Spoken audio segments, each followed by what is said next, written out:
Indonesia yang kerap mengalami inflasi sebagai indikator pertumbuhan ekonomi, kini justru menghadapi deflasi. Deflasi adalah fenomena ekonomi di mana harga barang dan jasa mengalami penurunan secara terus-menerus. Meskipun pada pandangan awal ini bisa dianggap baik bagi konsumen, pada kenyataannya deflasi seringkali menjadi tanda lemahnya ekonomi. 1. Budaya korupsi di Indonesia. Budaya korupsi di Indonesia menciptakan ketidakstabilan dalam kebijakan ekonomi dan keuangan. Para pejabat dari tingkat pusat hingga daerah terlibat dalam praktik korupsi yang mengurangi efisiensi alokasi sumber daya. Anggaran yang seharusnya digunakan untuk pembangunan dan kesejahteraan masyarakat malah diselewengkan. Hal ini mengurangi daya beli masyarakat karena kebijakan yang tidak efektif gagal menstimulasi pertumbuhan ekonomi.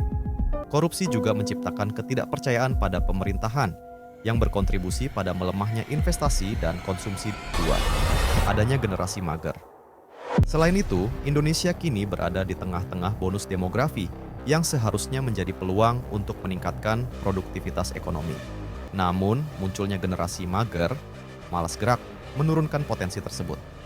Generasi muda yang kurang terdorong untuk bekerja atau berkontribusi secara produktif terhadap ekonomi menyebabkan stagnasi.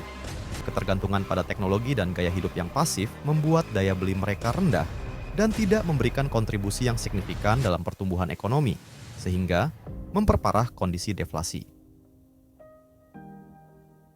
Ketiga, kurikulum pendidikan yang diubah-ubah.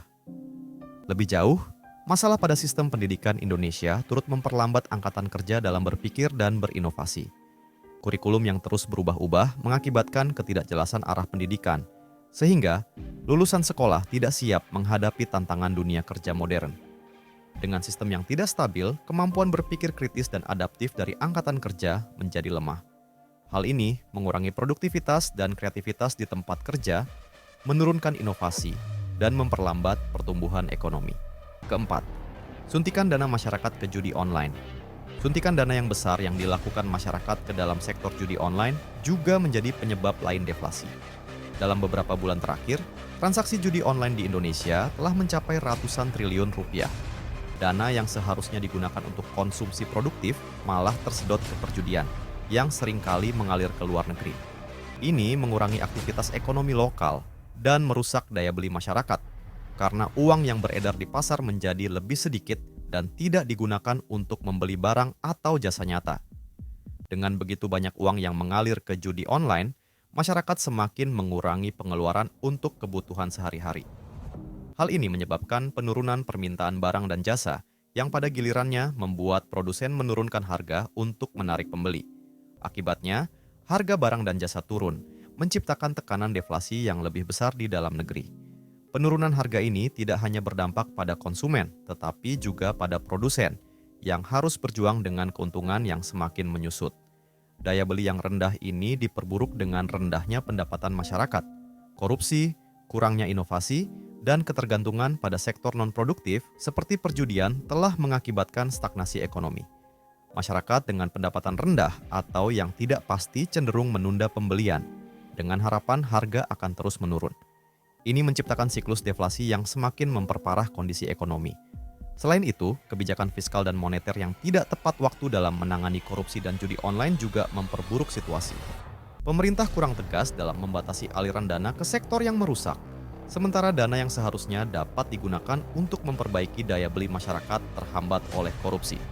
Akibatnya, stimulus ekonomi yang diperlukan untuk menarik Indonesia keluar dari deflasi tidak efektif.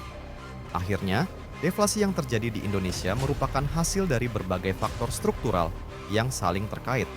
Budaya korupsi, gaya hidup generasi muda yang tidak produktif, lemahnya sistem pendidikan, dan suntikan dana besar ke sektor judi online menjadi penyebab utama yang mempengaruhi daya beli masyarakat dan memperburuk kondisi ekonomi.